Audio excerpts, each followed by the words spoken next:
भारत में समान नागरिक संहिता यूनिफॉर्म सिविल कोड एक ऐसा कानून है जिसका उद्देश्य सभी नागरिकों के लिए समान नागरिक कानून लागू करना है, चाहे उनका धर्म, जाति या लिंग कुछ भी हो। इस कानून के तहत व्यक्तिगत मामलों जैसे विवाह, तलाक, संपत्ति का बंटवारा, गोद लेना, सभी में एक समान कानून का पालन किया जाएगा।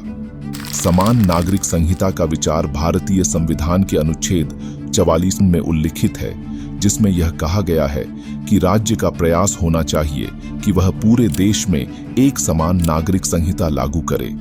इसका उद्देश्य है कि सभी भारतीय नागरिकों को समान अधिकार और अवसर मिले और उनके साथ धर्म के आधार पर भेदभाव न हो। चलिए जानते हैं भारत में मौजूदा स्थिति क्या है।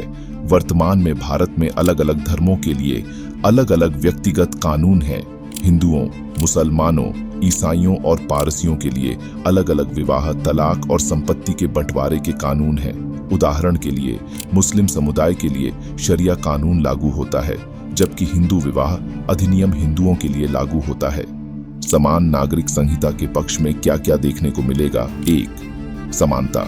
इससे सभी नागरिकों को समान अधिकार मिलेंगे और कानूनी तौर पर किसी भी व्यक्ति के साथ भेदभाव नहीं होगा। 2. राष्ट्रीय एकता। यह पूरे देश में एकता और अखंडता को मजबूत करेगा, क्योंकि सभी नागरिकों के लिए एक ही कानून होगा। 3. महिला अधिकारों का संरक्षण। यह महिलाओं को बेहतर कानूनी सुरक्षा प्रदान करेगा, क्योंकि वर्तमान में कई धार्मिक कानून महिलाओं के प्रति भेदभावपूर्ण हैं। इसके विरोध में कौन है? 1. धार्मिक स्वतंत्रता।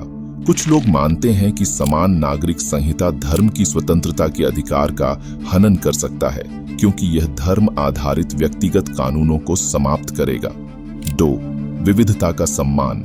भारत एक विविधतापूर्ण देश है और यहाँ के लोग अपनी धार्मिक और सांस्कृतिक पहचान को बनाए रखना चाहते हैं। समान नागरिक संहिता को लागू करने से उनकी पहचान और परंपराओं पर प्रभाव पड़ सकता है।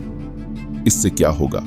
समान नागरिक संहिता का उद्देश्य सभी नागरिकों को एक समान कानून के तहत लाना है, जिससे उन्हें बराबरी के अधिकार मिले। हालांकि इसे लागू करना एक चुनौतीपूर्ण कार्य है, क्योंकि इसमें विभिन्न धार्मिक और सांस्कृतिक समूहों के हितों का संतुलन बनाना आवश्यक है। Thank you for watching.